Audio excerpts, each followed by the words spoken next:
The next piece you'll see from me is a serious piece of economics with an even more serious title of Deaths of Despair. This is a review of two academic articles. One is a piece which was published in the American Economic Review last year, which is the highest rated academic journal in the US. And it's about the entry of China into the US market for manufacturers at the beginning of this century.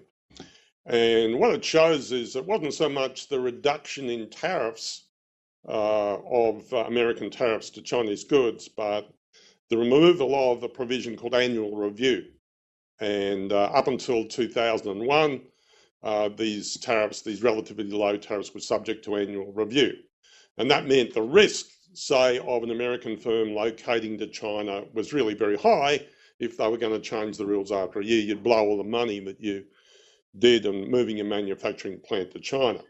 But when that annual review was taken away, then American firms did move the manufacturing to China. And when they moved their manufacturing to China, a lot of manufacturing jobs went with it. And this generated a major crisis in manufacturing employment. Manufacturing employment in the US fell from 18 million people in 2001 to 12 million people in 2010. And yes, that means that 6 million American manufacturing workers lost their jobs.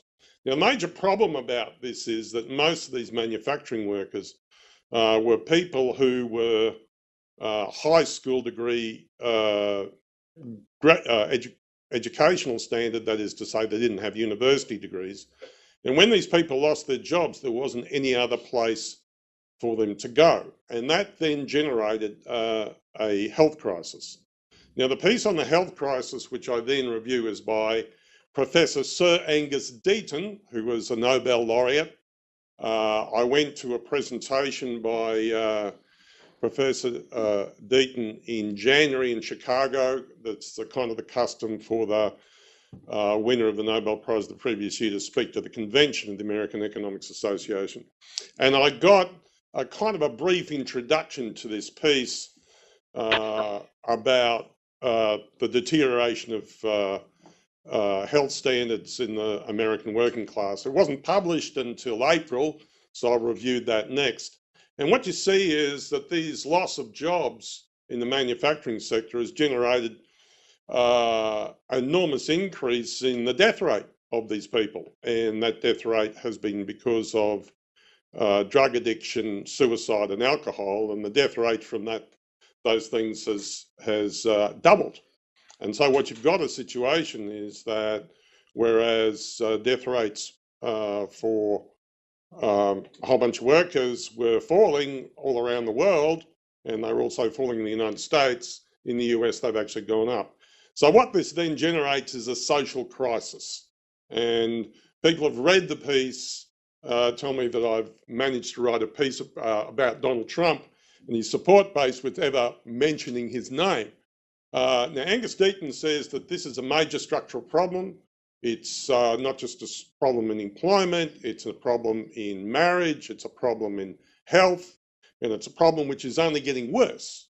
And he says that even when, because it's a generational thing, even when you have major social changes in policies which start to improve this, it will take a long time for this social crisis to go away. So in short, I think that Trump is there because he's discovered that there is a major social crisis in the manufacturing employment sector, which has been entirely invisible to the rest of the political class and certainly invisible to the media. And it looks like that social problem isn't going away, and hence, in spite of what many people hope and pray, Trump is not going away. So this piece, there is a podcast which I did yesterday, which is already released on this piece.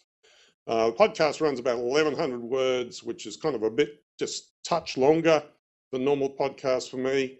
And the full piece in economic strategy runs about 1,600 words, including a whole bunch of diagrams by Saranga Steaton of the program, and that should be available in a couple of days.